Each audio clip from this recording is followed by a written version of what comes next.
Good evening. आगे बढ़ते हुए आज हम करने वाले हैं प्रैक्टिकल क्वेश्चन 12 का part B.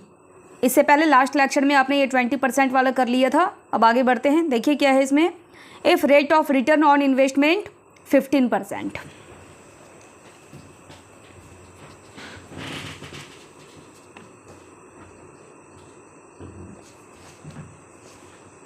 return on equity if rate of return on investment is at the rate 15%। ठीक है, 3 है यहाँ पे कंपनी, ए लिमिटेड, बी लिमिटेड और सी लिमिटेड। लिख देंगे आप यहाँ पर ए लिमिटेड, बी लिमिटेड और सी लिमिटेड। सबसे पहले आपको क्या करना है, यहाँ पर रिटर्न ऑन इन्वेस्टमेंट निकालना है। रिटर्न ऑन इन्वेस्टमेंट यानी कि कंपनी टोटल इन्वेस्टमेंट कितना करती है at the rate 15% of rupees. कितना है इन्वेस्टमेंट देखिएगा जरा, 5 लाख का है।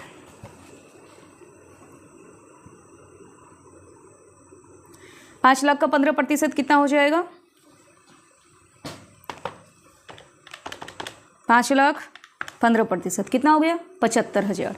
लिख दीजिएगा आप 75,000 किसकी कमाई? कंपनी की कमाई। 75,000। चलो ठीक है। अब आगे क्या है आपका?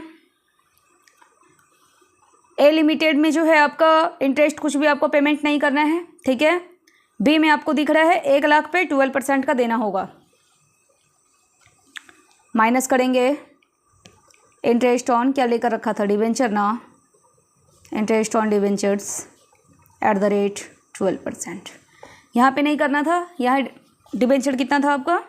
1 लाख का 12% कितना हो जाएगा? 12,000 हो जाएगा। यहाँ पे लिख दीजिएगा 12,000, ये इंटरेस्ट है। सी में देखिए 3 लाख, 3 लाख का 12% कितना हो जाएगा? 12 36,000। यहाँ पे लिख दीजिएगा 36,000। ठीक है, यहाँ तक। ये कंपनी की कमाई हो गई, ये इंटरेस्ट आ गया। कंपनी की कमाई में इंटरेस्ट माइनस करते हैं तो क्या आता है? टैक्स तो अभी माइनस नहीं किया है ना, तो प्रॉफिट बिफोर टैक्स लिख दीजिएगा, प्रॉफिट बिफोर टैक्स। अब इसको माइनस कीजिए, 75,000 में कुछ भी नहीं जाएगा, 75,000 बचेगा। 75,000 में 12,000 माइनस कीजिए और 75,000 में 36,000 माइनस कीजिए। चलिए माइनस करके लिखिए आप। ठीक है, माइनस कर लिया आपने। यहाँ आ गया 75,000, 63,000 और यहाँ पर आ गया आपका 39,000। अब क्या करेंगे? टैक्स माइनस करेंगे। यहाँ पर लिखिए टैक्स एट द रेट, कितना परसेंट था टैक्स का? देखेंगे, assuming that rate of income tax is 26%, 26%। 75,000 का 26% निकालिए, यहाँ लिखिए। 63,000 का 26% निकालिए, यहाँ लिखिए। 39,000 का 26% निकालिए, यहाँ लिखिए। इतना काम कीजिए आप। इतना आ गया 19,500, 16,380 और 10,140। ठीक है, ये जो है आपका प्रॉफिट बिफोर टैक्स, इसमें आपने टैक्स का पेमेंट कर दिया। अब जब माइनस करेंगे यहाँ पे जो बैलेंस आएगा, ये पैसा किसके लिए बचेगा? टैक्स का पेमेंट कर दिया, अब किसके लिए बचेगा? इक्विटी वालों के लिए बचेगा। तो यहाँ पर आप लिख दीजिएगा profit available for equity share holders. ठीक है, इक्विटी शेयर होल्डर्स। 75,000 में 19,500 को माइनस करके यहाँ लिखिए। 63,000 में 16,380 को माइनस करके यहाँ लिखिए। 39,000 में 10,140 को माइनस करके यहाँ लिखिए।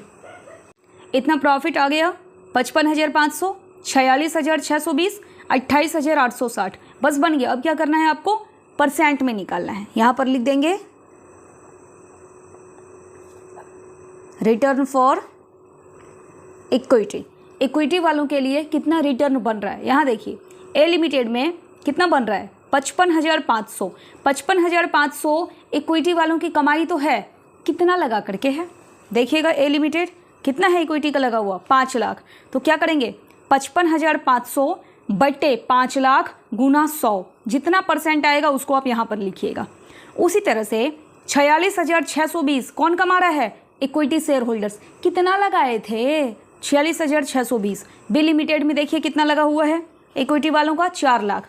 क्या करेंगे? 46,620 बटे 4 लाख और गुना 100% में आएगा, उसको आप यहाँ पर लिख दीजिएगा, ठीक है। उसी तरह से सी वाला केस है 28,860।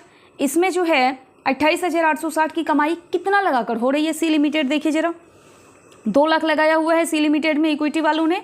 28,860 बटे 2 लाख गुना 100, जितना आ रहा है यहाँ पर लिखिए, कीजिए इतना काम। इतना आ गया। ए लिमिटेड में रिटर्न फॉर इक्विटी जो है आपका 11.1%, बी लिमिटेड 11.655%, सी लिमिटेड 14.43%। सबसे ज़्यादा आपको कहाँ पर दिख रहा है, ये तो मैम क्लियर है, सी लिमिटेड में दिख रहा है। इक्विटी वाले सबसे ज़्यादा कहाँ पर कमा रहे हैं, सी लिमिटेड में। अपने कंक्लूजन में आप लिखिएगा अब ये बातें। कौन सी बातें, अरे यही कि कैपिटल स्ट्रक्चर कौन सी कंपनी का बेस्ट है, लिखिएगा if return on investment, if return on investment, investment कितने का था, 5 लाख का है तीनों के केस में, एज कितना @15%, then capital structure of C limited is the best. बस हो गया, कंक्लूजन कंप्लीट, आपका आंसर भी इसका कंप्लीट। नेक्स्ट लेक्चर में हम इसका पार्ट सी करेंगे जो आपका दिया हुआ है कौन सा, @10%। Okay, thank you.